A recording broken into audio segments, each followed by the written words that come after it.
तपस्वी सम्राट गुरुवरा चौधरी श्रीमती सागर जी महाराज की।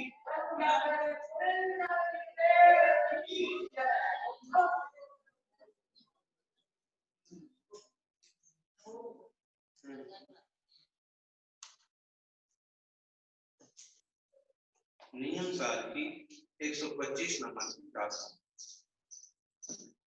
बिरदो सर्व सावज्य चिकुत्तो पीदिंदियो तस्व सामायिकम थाई यदि केवली शास्त्र। परम समाधि अधिकार यहाँ पर प्रारंभ हुआ है। और परम समाधि किसे होती है, कैसे व्यक्ति को होती है? अत्यंत समतावान व्यक्ति को, निर्मल परिणामी को परम समाधि और सामयिक दोनों को एक रूप यहाँ पर दे दिया गया। यहाँ समाधि का मतलब समाधि नाम से बिल्कुल भी नहीं, अपितु तो जीव के सहज शांत परिणामों की उपस्थिति है, जो सहज शांत परिणाम है उनको ही समाधि कहा। दूसरे शब्दों में उसे सामायिक कहा। जैसे इस गाथा में तस्य सामायिकम ठादी, उस व्यक्ति को सामायिक होती है यदि केवली शासन है, ऐसा केवली भगवान के शासन में कहा है। किसका शासन है? केवलियों का शासन है। केवली का मतलब केवल एक अपने स्वभाव को उपलब्ध हो गए, अपनी परिपूर्ण दशा को जो उपलब्ध हो गए हैं, और जिनका सब बाहर का जो कुछ बाह्य था वो सब हट गया है, वो केवली। केवली पन्नतो धर्मं शरणं प्रवक्ष्यामि, केवलियों द्वारा प्रज्ञप्त धर्म की शरण में जाता हूँ, धर्म की शरण को स्वीकार करता हूँ, धर्म की शरण को उपलब्ध होता हूँ। केवली शासन है, केवलियों के शासन में ऐसा कहा है कि विरदो शब्द सावज्य, जो सर्व सावज्य योग से विरक्त है। चिकुत्तो पीदिंदियो, तीन मुक्तियों से मुक्त है।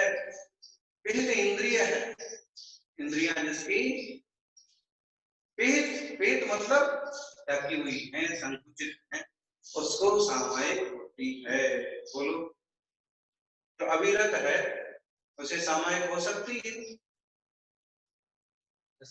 अविरत का मतलब नो इंद्रिय सुविरदो नो जीवे थावरे तसेवापि,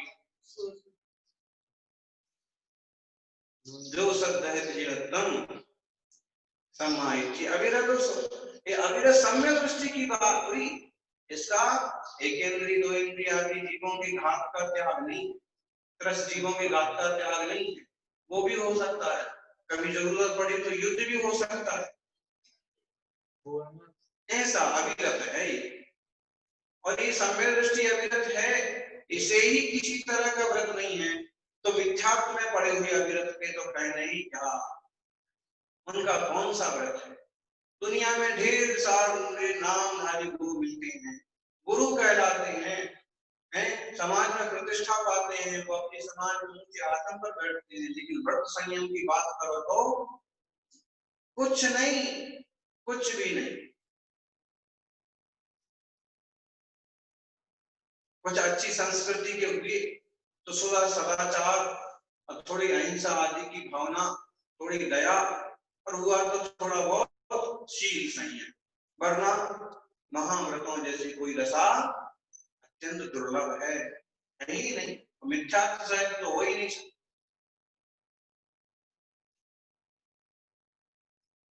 द्रव्य लिंग में जो पाए जाते हैं व्रत संयम, मुनियों के अलावा और कहीं मिलना अत्यंत दुर्लभ। इसलिए कहा कि पहले नंबर तो विरक्त होना चाहिए। जब तक आप विरक्त नहीं है, जब तक आप विरक्त नहीं, विरक्त मतलब रत से रहित, आसक्ति से रहित, जब तक कोई विरक्त नहीं है तब तक उसका कोई ठिकाना भी नहीं। कोई व्यक्ति कहता है मैं रात को खाता नहीं लेकिन त्याग भी नहीं, इस पर कोई भरोसा करेगा कि नहीं खाएगा?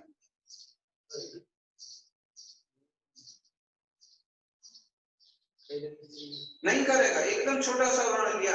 इसका मतलब है कि इसका भरोसा नहीं है कि विरत है भी कि नहीं। ये तो खुद ही कह रहा है कि नियम नहीं, और विरत हो गया तो संकल्प हो गया, भरोसा हो गया, दृढ़ता हो गई। इसलिए संकल्प का बहुत मूल्य है। विरदो सर्व सावज्यो, सर्व सावज्य, सावज्य का मतलब होता है पाप। सर्व सावज्य से विरक्त है। सर्व सावज्य मतलब पांचों पाप। पांचों पापों में दुनिया के सारे पाप आ गए, कोई नहीं बचता। हिंसा, झूठ, चोरी, कुशील, परिग्रह, सब आ गया इसमें। आप बताइए कौन सा बचा? कोई भी नाम बताइए कि ये पाप इसमें नहीं है। अगर आप कहो कालाबाजारी कि लोग बेईमानी करते हैं, जैसे ये अंदाज पड़ा कि 15 तारीख से लॉकडाउन वापस चालू हो गया, हो जाएगा, चौगने दामों पर अपनी चीजें बेचना चालू कर दिया, 10 गुने दाम पर बेचना चालू कर दिया, ये कालाबाजारी टाइप की हो गई। माल छुपा करके रखना, किसी के हिस्से का खा जाना, ये किसी न किसी पाप में गर्भित है। हिंसा, झूठ, चोरी, ये चोरी में गर्भित। मच्छर भी मारना कि मच्छर मारने के लिए आग लगाना, ये हिंसा में गर्भित हो जाएगा। चूहे को पिंजरे में बंद करके लोग मैदान में छुड़ाते, उसकी बिल्कुल बेकारी नहीं करते, क्या होगा? चाहे वहां पंछी हुए ले जाए, चाहे कोई भी ले जाए। लेकिन आपको लग रहा हो कि मैंने छोड़ दिया, लेकिन वास्तव में तो एक तरह की उसमें भी भाव इंसानी, कोई भी चीज नहीं बची। अगर कोई शेयर बाजार का, शेयर मार्केट का काम करता है तो किस में गर्भित हो जाएगा?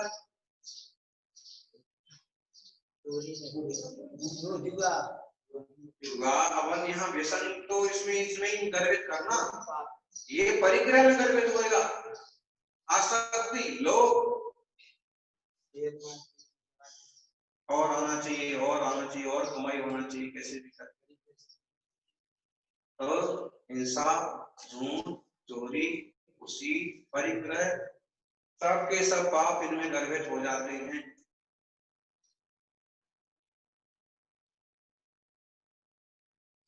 बोलो, कोई पाप बचा जो इसमें गर्भित ना होता? नहीं।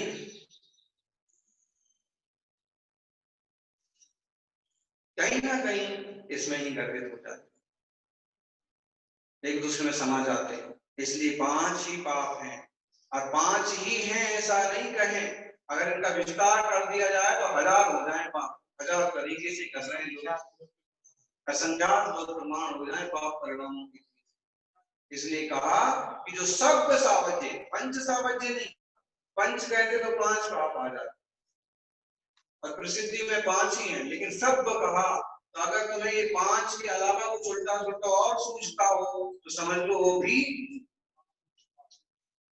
खोटे विचार, खोटा काम कुछ और सोचता हो तो वो भी पाप में ही गर्भित होता।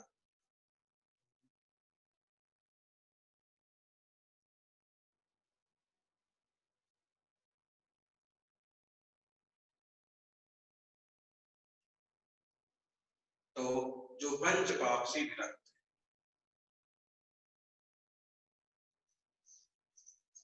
3 गुप्तियों से गुप्त है। 3 गुप्तियां कौन सी हैं? हाँ, 3 गुप्तियां अभी किसको है यहाँ पर? किसी को भी, किसी को नहीं है। इसका प्रमाण यही है कि किसी को भी अवधि ज्ञान जैसा ज्ञान, अगर कोई 3 गुप्तियों वाला है, ज्ञानी है, तो उसको अवधि ज्ञान जैसा ज्ञान भी संभव है। मन गुप्ति, वचन गुप्ति, काय। अरे भाई, अभी तो काय गुप्ति ही नहीं समझ पा रही है।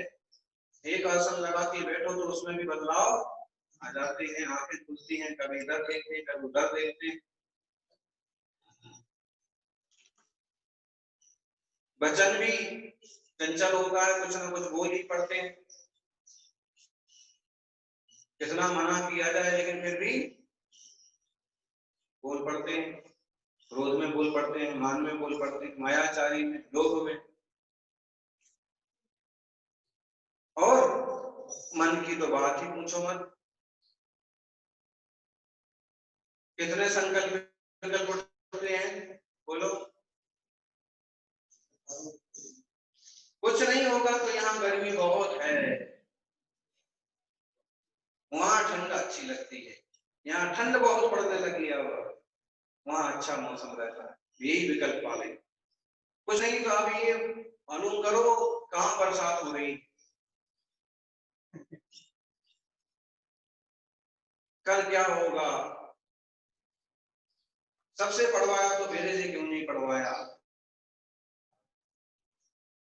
कुछ ना कुछ के भी ठीक से नहीं रह पाते, कुछ ना कुछ ईर्ष्या, कुछ ना कुछ कसा है, कुछ ना कुछ विकार, कुछ ना कुछ, और एक परिणामों से दुर्दशा होती है, समता नहीं बनती। थोड़ी निर्लिप्तता, थोड़ी निर्मलता जीवन में बहुत जरूरी है, जो साधु जीवन में तो परम आवश्यक है। 3 गुप्तियों से गुप्त है, साधु का ही स्वरूप है। लेकिन अगर कोई धर्मात्मा ग्रस्त भी सीख जाए ना इन बातों को, भी नहीं,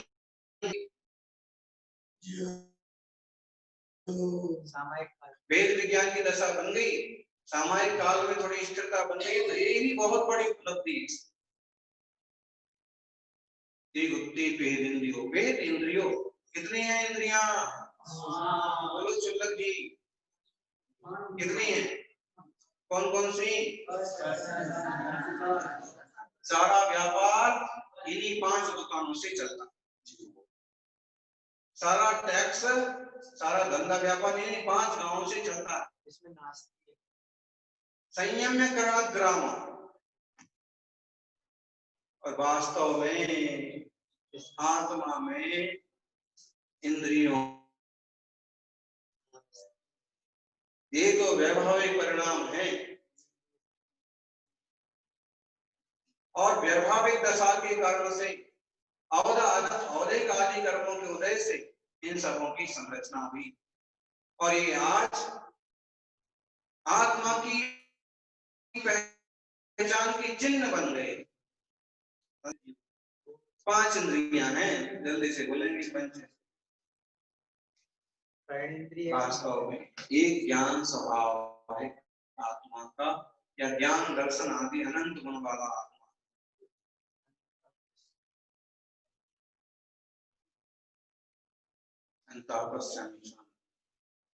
तदस्तम ज्योति युक्त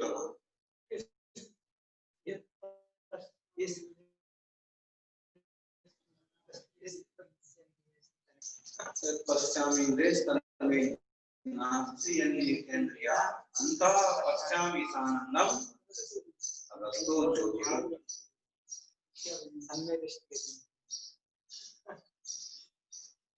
जो इंद्रियों से देखा जाता है वह मैं नहीं हूं, जो अंतरंग में अनुभव करने पर ध्यान में आता है वह चैतन्य आत्मा में। ऐसा उपयोग, ऐसी ध्यान धारणा जीवन में करना चाहिए। पीत इंद्रियों, ऐसी 5 इंद्रियां, इंद्रियों की चंचलता को जिसने पीत मतलब ढांक दिया है, बस में कर लिया है, कंट्रोल कर लिया है। अब कोई रस का शौक नहीं रहा, रस स्पर्श का शौक नहीं रहा, कर्ण के किसी विषय का शौक नहीं रहा, ना गंध का रहा और ना चक्षु। और जब तक अजानकारी है, जब तक इन विषयों के प्रति आसक्ति है, तब तक इन्हीं पर रिश्ता है चित्त। देख लो, इसी में तो 24 घंटे जाते हैं, अपने ज्ञान का दुरुपयोग होता है इंद्रिय द्वारों से। हाँ, अभी ऐसे समझो कि भेद ज्ञान के बिना ऐसे लगता है कि बाहर मुझे गिला है, बाहर इंद्रियां दौड़ती हैं विषयों की। ज्ञेयों की आसक्ति जीव के लिए सबसे बड़ा नुकसान का गियाविष्ट बुद्धि हो रही है अधिकता।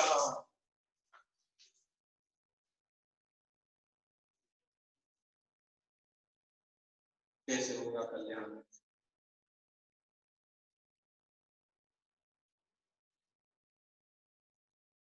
होता है उल्टा, इंद्रिय विजय की बजाय इंद्रिय चंचलता ज्यादा होता है। बड़े बड़े लोग भी अपने आप को नहीं संभाल पाते। बड़े बुजुर्गों के भी देख लो आप।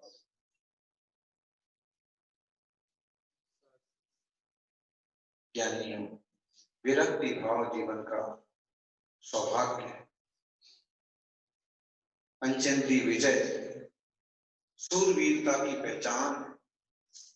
दूसरों को जीतना सरल है, लेकिन अपने ही इंद्रियों को, अपने ही मन को जीतना कठिन है। औरों को जीतने वाला वीर है और अपने को जीतने वाला पेट है इंद्रियां जिसकी। और एक बात और है, खूब अभ्यास करने करने पर भी कब कैसा माहौल बन जाए, कब कैसी चंचलता बन जाए, इसको समझना भी कठिन। इसलिए तत्संबंधी निमित्तों से भी बचो। ये इंद्रिय निमित्तानां साहाध्यम मुरति आदम। जो इंद्रियों से, इंद्रियों के विषयों से अपने आत्मा को, अपने ज्ञान को विशेष अधिक जानते हैं, मानते हैं, समझते हैं, यही सचमुच इंद्रिय विजयी। देख लो जिंदगी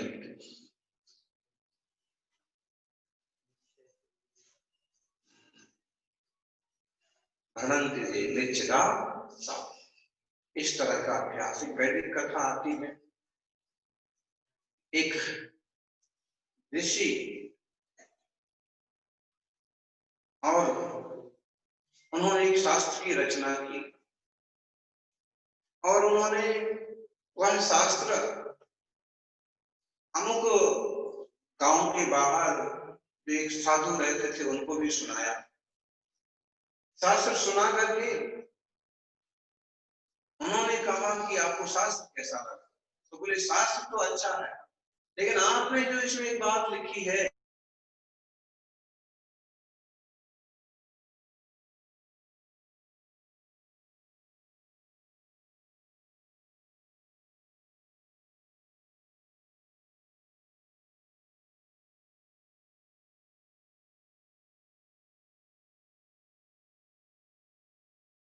उसे ही लिखा है और लोक में ऐसा ही देखा जाता है।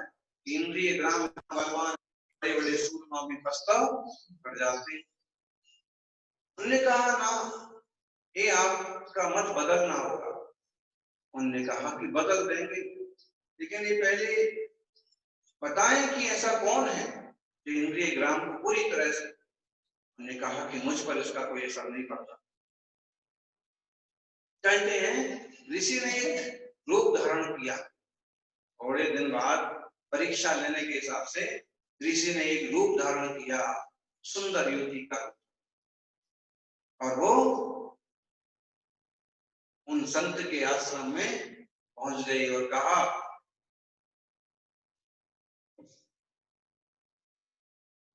मेरे परिवार के सब लोग बिछड़ गए हैं, अब मैं अकेली कहां जाऊं, शाम को अंधेरा होने वाला है, इसलिए आपके यहाँ शरण दे दो।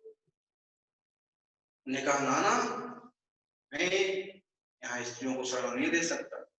उसने कहा कि आप तो महान ऋषि हैं, मुनि हैं, आप स्त्रियों को शरण देने में क्यों हिचकिचाते हैं? आपकी नजर में तो दोनों ही समान है, स्त्री हो कि पुरुष में भी सभी चेतन जीव। उन्होंने कहा नाना, अभी से अंधेरे में मैं कहा जाऊं? देखो थोड़ी दूर पर वो झोपड़ी है, चाहो तो तुम उस झोपड़ी में रह सकते, रात बिता सकते, लेकिन ध्यान रखना इस तरफ भटकना भी नहीं। उसने कहा कि ठीक है, आपकी मर्जी, और वो झोपड़ी में चले गए। और जैसे आधी रात होने को भी तो आई नहीं, और उसने गाना चालू, स्वर आलापना चालू किया।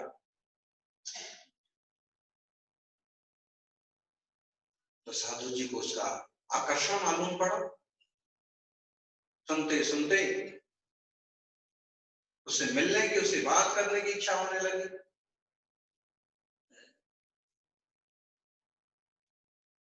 फिर ऐसे भाव बने कि खुद ही उसकी कोठिया की तरफ आधी रात को चल पड़े।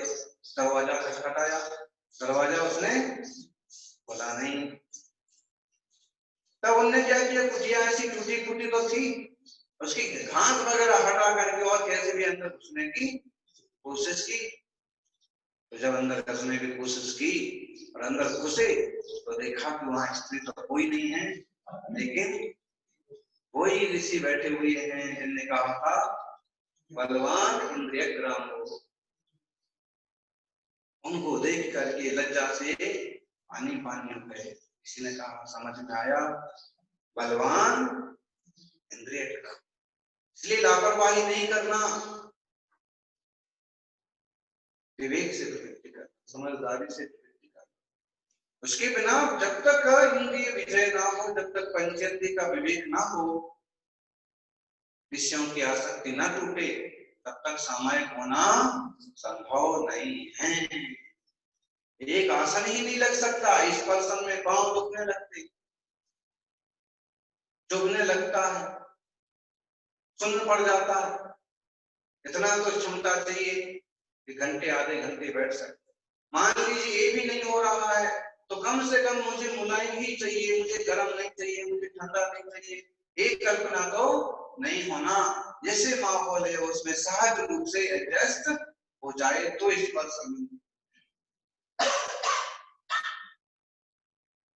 रसना इंद्रिय विजय, अमुक पदार्थ चाहिए, उसके बिना आहार नहीं हो सकता, भोजन नहीं हो सकता। और रसना लोलुप जीवों का जीवन बीमार हो जाता है, बर्बाद हो जाता है।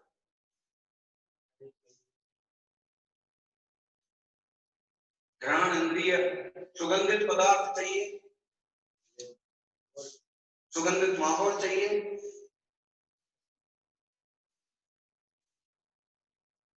रसना इंद्रिय के लिए आइसक्रीम चाहिए, नमकीन चाहिए, मिठाई चाहिए। और अभी तो आप देख लो कैसे कैसे देश और कैसे कैसे लोग हैं कि क्या नहीं खाना, परिणाम भले कुछ नहीं।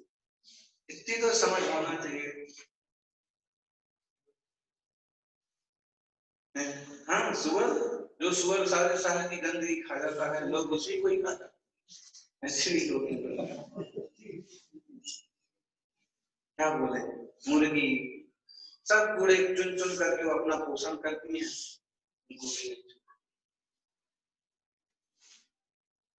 अब हम सामान्य लोगों की क्या बात करें, जो त्यागी वृत्तिजन है उन्हें तो ये पक्का ही होना चाहिए कि रसना इंद्रिय की तरफ उनका झुकाव ना हो। रूखा सूखा शुद्ध जो कुछ उपलब्ध हो गया, 24 घंटे में एक बार चर्या कर ली और ध्यान साधना में।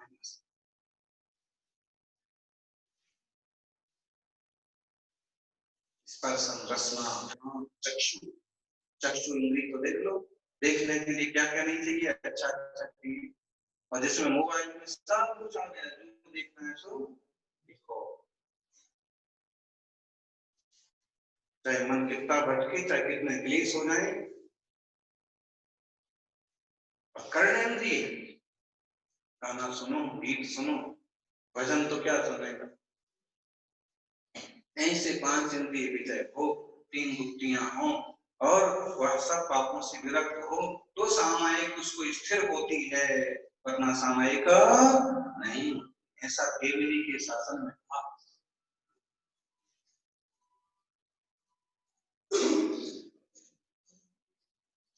ये केवली का शासन है, निराधार बात नहीं है जिन शासन में।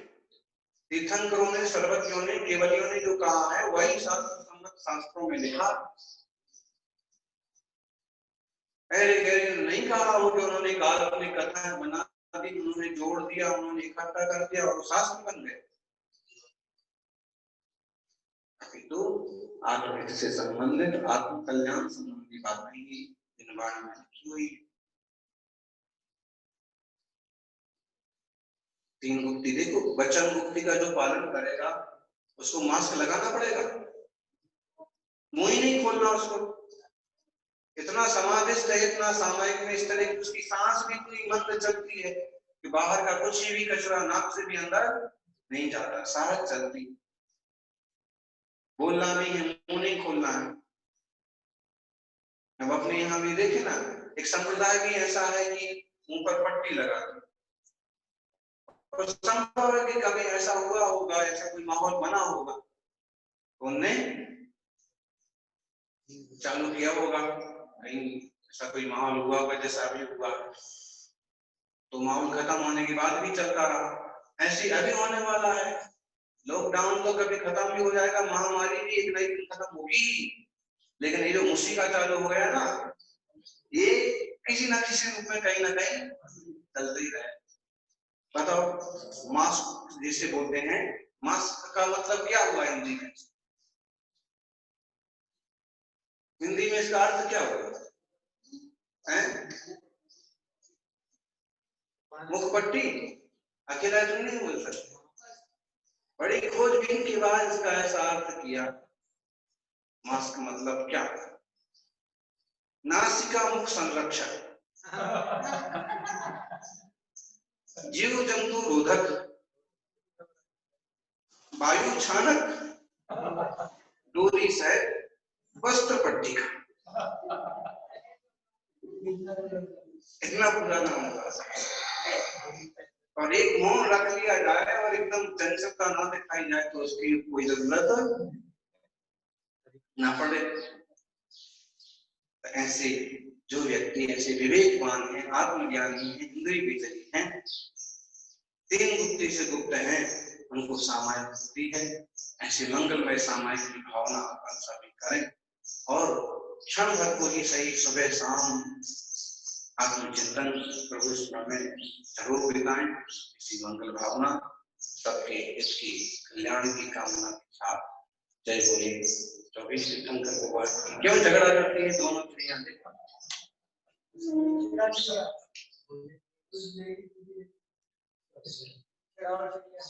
चिड़िया झगड़ना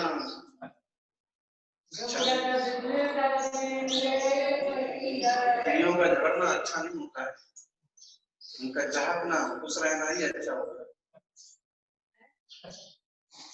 अक्सर अपराह्निक स्वाध्याय निष्ठा बन गए हैं, पूर्वाचरण सकल का विचक्षण भावना को शुद्ध भक्ति का उसकी तो उदाहरण है। उसको कोई चीज मिल गई तो उसको ही क्यों मिली, मेरे को मिलना चाहिए। उससे छीनने के लिए, पाने के लिए ईर्ष्या बस